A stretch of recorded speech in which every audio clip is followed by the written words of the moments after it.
Ya, selamat malam Bapak Ibu Saudara sekalian.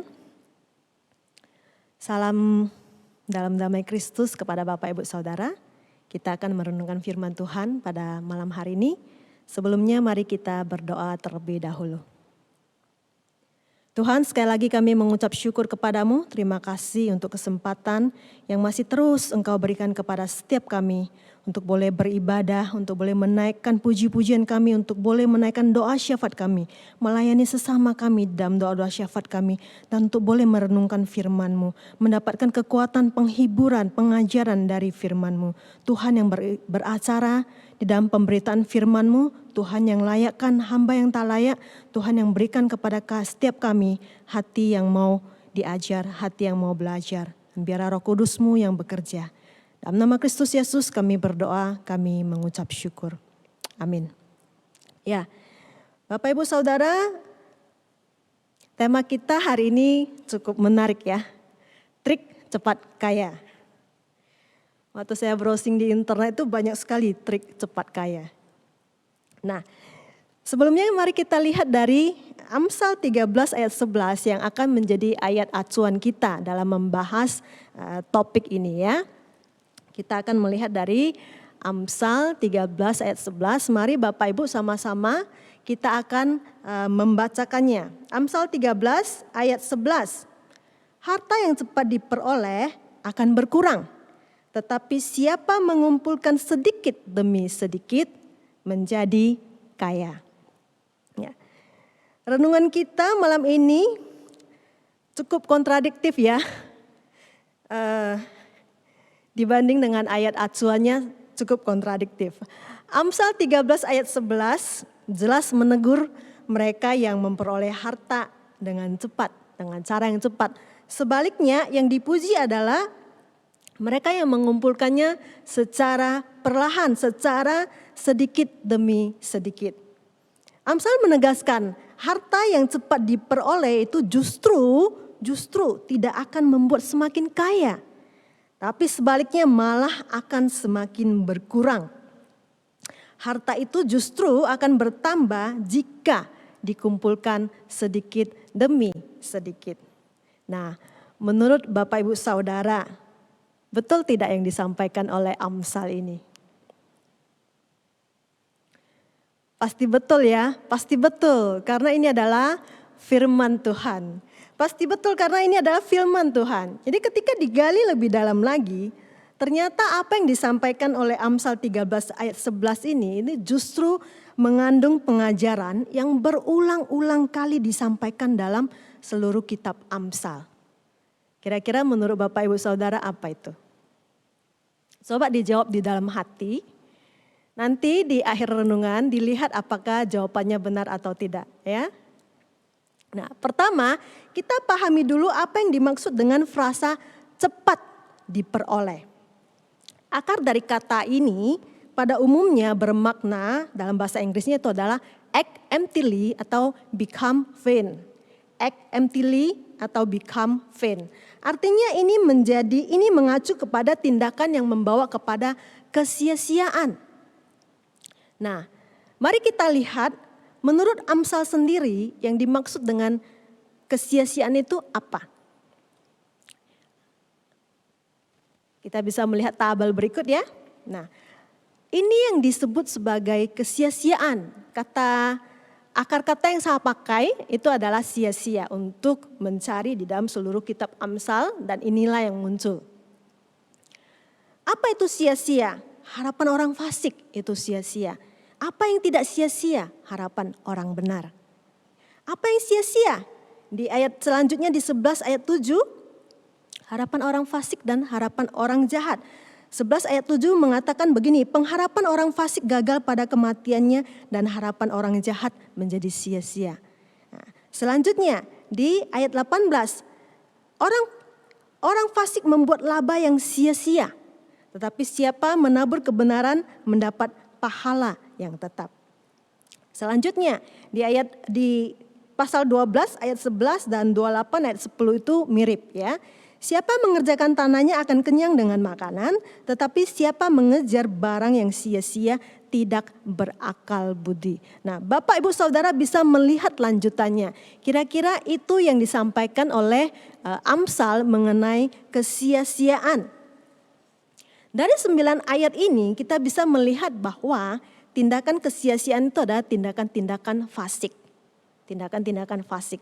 Fasik itu apa sih sebenarnya? Menurut KBBI, fasik itu tidak peduli terhadap perintah Tuhan. Jahat, berdosa. Jadi yang dimaksud dengan harta yang cepat diperoleh adalah memperoleh harta dengan tindakan-tindakan yang tidak mempedulikan perintah Tuhan. Apapun itu, tindakan itu melanggar perintah Tuhan bukan hanya terkait dengan aspek manusia, tapi juga terkait dengan aspek alam ciptaan Tuhan, maka itu dapat dikategorikan sebagai harta yang cepat diperoleh. Kekayaan dalam kategori ini ditegaskan Amsal akan mengalami kekurangan, akan semakin berkurang, ya, akan berkurang. Akar katanya itu memiliki makna menjadi semakin sedikit, bahkan habis. Kenapa harta yang cepat diperoleh itu akan berkurang? Nah, untuk menjawab ini mungkin bisa dibantu dengan pertanyaan tambahan. Kapan posisi neraca keuangan itu disebut menyusut? Ketika pengeluaran lebih besar dari pemasukan. Jadi, walaupun harta tersebut diperoleh dengan cepat, ternyata itu tidak menjadi jalan keluar. Ternyata itu tidak menjadi jaminan bagi bertambahnya neraca keuangan seseorang.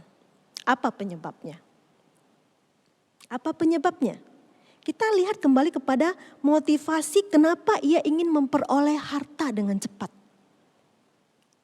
Apa yang mendorongnya? Kenapa seseorang ingin cepat kaya? Ketamakan, bukan? Greedy, ketamakan. Nah, pertanyaan selanjutnya adalah kenapa ketamakan itu muncul dalam diri seseorang? Apa penyebabnya? Ketidakpuasan. Ketidakpuasan. Apa itu ketidakpuasan? Amsal 30 ayat 16 menggambarkan ketidakpuasan itu sebagai dunia orang mati. Dan rahim yang mandul. Dan bumi yang tidak pernah puas dengan air. Dan api yang tidak pernah berkata cukup. Nah, kalau kita pahami ya, kira-kira api sesuatu dilemparkan ke dalamnya, itu pernah bisa mematikan dia enggak? Enggak ya. Apapun yang dilemparkan ke dalam itu akan habis dan apinya akan bertambah semakin besar. Tidak akan pernah cukup. Demikian juga dengan bumi. Banjir mau sebesar apapun itu tetap akan surut menyerap ke dalam bumi. Tanah akan kembali menjadi kering. Demikian juga dengan selanjutnya. Jadi tidak pernah merasa cukup. Itulah akar ketidakpuasan. Mau dapat seberapa banyak pun semuanya itu tidak akan pernah cukup untuk memuaskan keinginan hatinya yang memang tidak akan bisa terpuaskan. Karena itu lahir dari natur ketidakpuasan. Jadi bagaimana agar kita bisa memiliki hati yang puas? Mari kita lihat kembali ke dalam apa yang dikatakan Alkitab. Ini hanya random ya, hanya beberapa, tapi saya ingin menunjukkan polanya apa yang dikatakan oleh Alkitab tentang kepuasan. Beberapa ayat dari Perjanjian Lama dan Perjanjian Baru. Kondisi mendapatkan kepuasan itu adalah ketika manusia memandang Allah. Ketika manusia takut akan Allah. Ketika manusia melayani firman Allah. Kondisi mendapatkan kepuasan itu hanya bisa diberikan oleh Tuhan. Tuhanlah yang memuaskan jiwa yang dahaga. Orang yang lelah, orang yang merana, orang yang lapar dan haus akan kebenaran. Nah, ayat-ayat ini menegaskan bahwa hanya di dalam Tuhan kita bisa menemukan kepuasan. Hanya di dalam Tuhan kita bisa dipuaskan. Jangan pernah harapkan itu dari dunia, apapun itu. 1 Timotius 6 ayat 6-7 berfirman seperti ini. Memang ibadah itu kalau disertai rasa cukup memberi keuntungan besar. Nah, ibadah ini harus kita pahami sesuai dengan konteks yang disampaikan oleh Roma 12 ayat 1 dan 2 ya. Di mana ibadah itu adalah persembahan hidup kita yang sejati kepada Tuhan. Memang ibadah itu kalau disertai rasa cukup memberi keuntungan besar. Sebab kita tidak membawa sesuatu apa ke dalam dunia dan kita pun tak dapat membawa apa-apa keluar. Nah, Bapak Ibu Saudara pernah bertanya seperti ini enggak? Kenapa kita dilahirkan tanpa membawa apapun? Kenapa ketika meninggalkan dunia tidak ada satupun yang bisa dibawa? Ketika saya mempersiapkan ini dan bertanya-tanya seperti ini, teringat satu pujian yang berbunyi begini. Dunia hanya rumahku sementara, hartaku di sana seberang langit biru. Ya, seberang langit biru itu artinya di surga ya. Ya, memang kita diciptakan Tuhan bukan dimaksudkan untuk selamanya ada di dunia ini. Bukan. Makanya keberadaan kita di dunia ini itu bersifat sementara. Tuhan menciptakan kita untuk menikmati kehidupan bersamanya dalam kekekalan. Dalam kekekalan, bukan di dunia ini. Karenanya kita tidak akan pernah bisa memuaskan kebutuhan dari natur diri kita yang bersifat kekal itu dengan hal-hal yang bersifat sementara. Itu tidak akan pernah terjadi.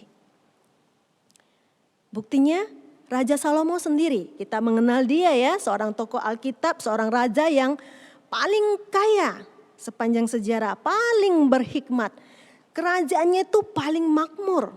Namun dalam tulisannya di kitab Pengkhotbah, toh dia mengatakan semuanya itu sia-sia. Semuanya itu sia-sia. Dan di akhir kitab dia menasihatkan pembacanya apa? Untuk mengingat penciptanya. Untuk takut akan Allah dan berpegang pada perintah-perintah Tuhan. Dari Tuhanlah kita berasal dan kepada Tuhanlah kita akan kembali. Karena kita diciptakan untuk Tuhan. Untuk berbagian di dalamnya. Jadi natur keberadaan kita itu ada di dalam Tuhan. Ada untuk Tuhan. Makanya hanya bisa dipuaskan di dalam dan oleh Tuhan. Itu juga yang ditegaskan di seluruh Alkitab, bukan? Nah, inilah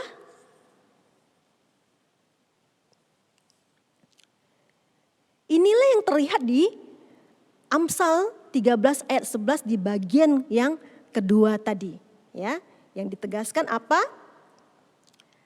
Tetapi siapa mengumpulkan sedikit demi sedikit menjadi kaya. Orang yang mengumpulkan sedikit demi sedikit itulah yang menggambarkan orang yang hidupnya takut akan Tuhan dan berpegang pada perintah-perintahnya. Menghidupi perintah-perintah Tuhan itu penting baginya dan menjadi bagian utama dalam dirinya. Dari mana kita tahu? Dari tindakannya mengumpulkan sedikit demi sedikit. Kata mengumpulkan juga memiliki makna mengerjakan dengan tangannya sendiri. Nah, ini menggambarkan kejujuran.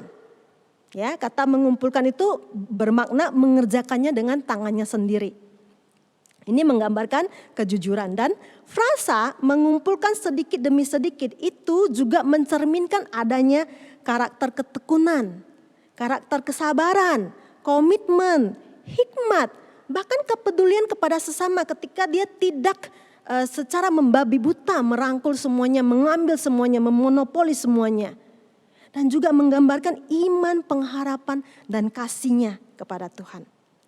Ketika dunia di sekitarnya itu berlomba-lomba untuk memperoleh harta dengan cepat, ia tidak tergoda. Ia tidak tergoda. Ia tetap setia mengumpulkan sedikit demi sedikit. Nah, ini menunjukkan bahwa ia menemukan kepuasannya di dalam Tuhan. Kekayaannya itu bukan target utama kehidupannya, tapi Tuhan. Dan kepuasannya di dalam Tuhan itu juga ditegaskan oleh integritasnya sebagai orang benar dalam mencari nafkah yang jujur. kerelaan untuk berproses dan diproses Tuhan. Kesabarannya menanti waktunya Tuhan.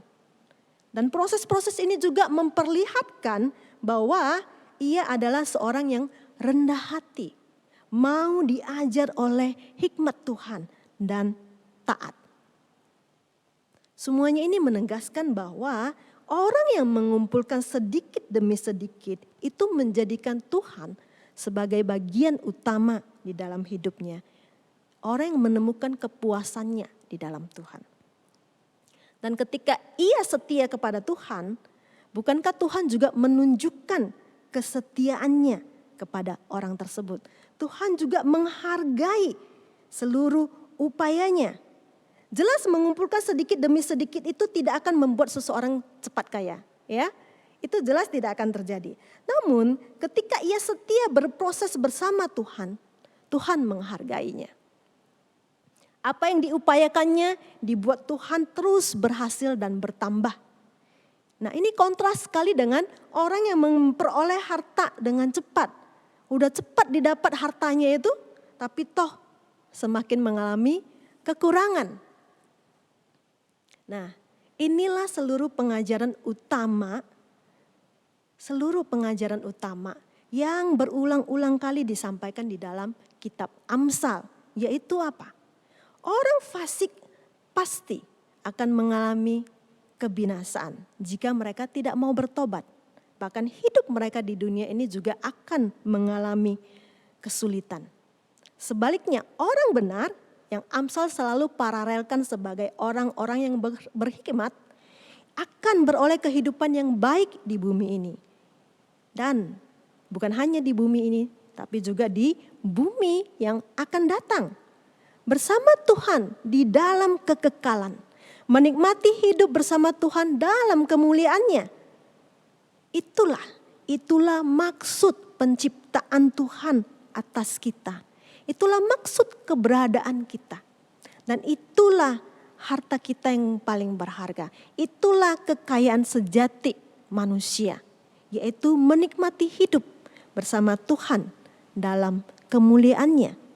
Di dalam kekekalan. Nah, tadi di awal saya ada melemparkan pertanyaan kepada Bapak Ibu Saudara ya. Saya ada meminta Bapak Ibu Saudara untuk menjawabnya dalam hati. Untuk menceknya ulang di akhir renungan. Nah, masih ingat pertanyaannya seperti apa tadi? Saya ulang ya. Apa pengajaran utama yang sudah berulang kali disampaikan dalam kitab Amsal? Barusan tadi saya jelaskan. Masih ingat? Nah, apakah jawaban Bapak Ibu cocok dengan penjelasan saya tadi? Masih ingat? Saya ulangi sekali lagi ya. Pengajaran utama yang berulang kali disampaikan dalam kitab Amsal yaitu orang fasik pasti akan mengalami kebinasaan. Sebaliknya, orang benar akan beroleh kehidupan yang baik di bumi ini maupun di bumi yang akan datang. Selamanya di dalam kekekalan. Menikmati hidup bersama Tuhan dalam kemuliaannya. Itulah harta sejati kita. Itulah harta yang paling berharga.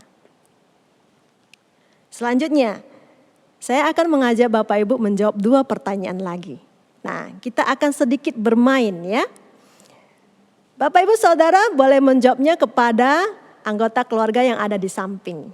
Ya, diskusikan dulu siapa menjawab ke siapa. Kalau misalnya rame-rame ya ibadahnya. Tapi kalau sendiri gak apa-apa, jawab aja kepada Tuhan Yesus ya. Tuhan Yesus ada di samping Bapak Ibu Saudara. Sudah ready ya? Pertanyaan pertama, saya yakin Bapak Ibu Saudara semua bisa menjawabnya. Pasti jawabannya semuanya benar. Pertanyaan pertama, apa yang dikategorikan sebagai kekayaan dalam Amsal? Apa yang dikategorikan sebagai kekayaan sejati di dalam Amsal? Silakan dijawab.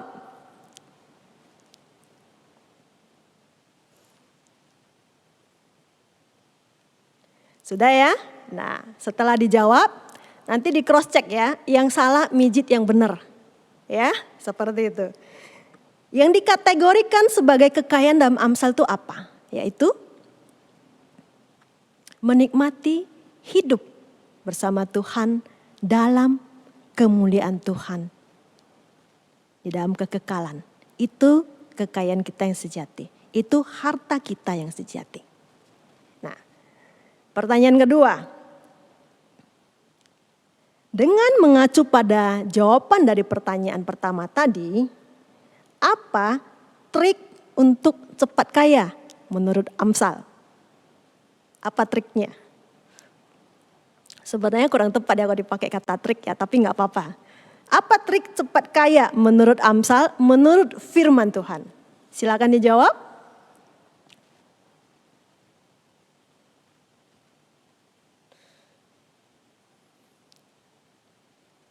Oke, sudah ya jawabannya ya.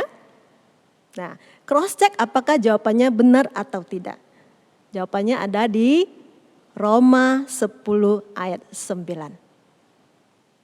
Percaya kepada Tuhan, terima tawaran keselamatannya, akui dengan mulut bahwa Yesuslah Tuhan, percaya dalam hatimu bahwa Allah telah membangkitkan Dia di antara orang mati, maka kamu akan diselamatkan. Itulah kekayaan kita yang sejati. Itulah kekayaanmu yang sejati, yaitu jaminan hidup bersama Tuhan dalam kemuliaannya kelak melalui penebusan Kristus. Engkau hanya perlu mengakuinya dan percaya. Dan kekayaan sejati ini menjadi milikmu. Hanya perlu mengakuinya dan percaya bahwa Tuhan Yesuslah Tuhan, Tuhan Yesuslah Juru Selamatmu. Mengakui dan percaya. Terima Dia dalam hatimu. Kekayaan sejati akan menjadi milikmu. Luar biasa sekali ya anugerah Tuhan ya. Luar biasa sekali. Tuhan memberikan satu kekayaan sejati kepada kita. Pengorbanan untuk bisa memberikan kekayaan sejati itu Ia lakukan. Kita hanya perlu menerima. Luar biasa sekali anugerah Tuhan. Biar kita diingatkan sekali lagi bahwa kekayaan sejati kita ada di dalam Kristus, sudah kita miliki. Kita lihat kepada kehidupan yang sejati itu bersama dengan Kristus.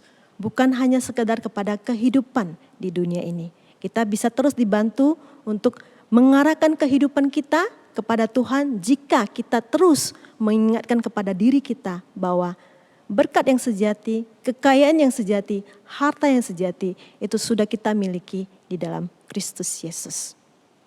Amin. Mari saya mengajak Bapak Ibu Saudara mengambil saat teduh secara pribadi di hadapan Tuhan, mengucap syukur kepada Tuhan untuk satu kekayaan yang begitu luar biasa yang telah kita terima di dalam Kristus Yesus.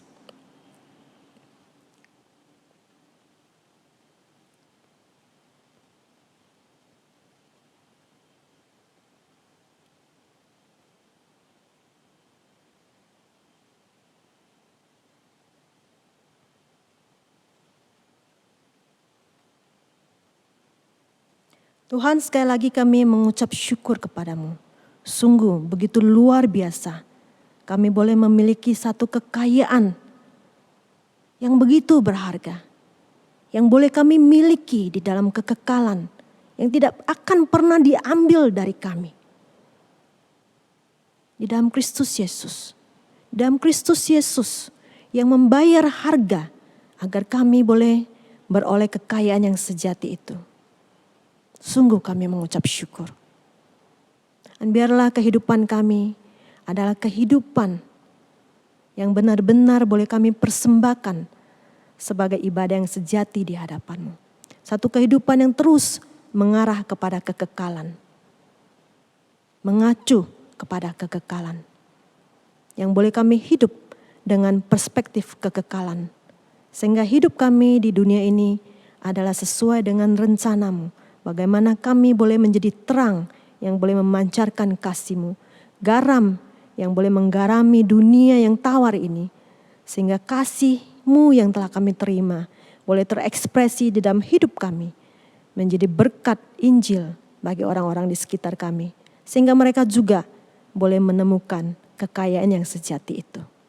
Terima kasih Tuhan, terpujilah namamu. Kami memujimu, kami memuliakan namamu. Allah yang sungguh luar biasa. Juru selamat kami dan Tuhan kami. Terima kasih. Terima kasih. Dalam nama Kristus Yesus, kami berdoa. Amin. Ibadah kita sampai di sini. Tuhan memberkati setiap kita.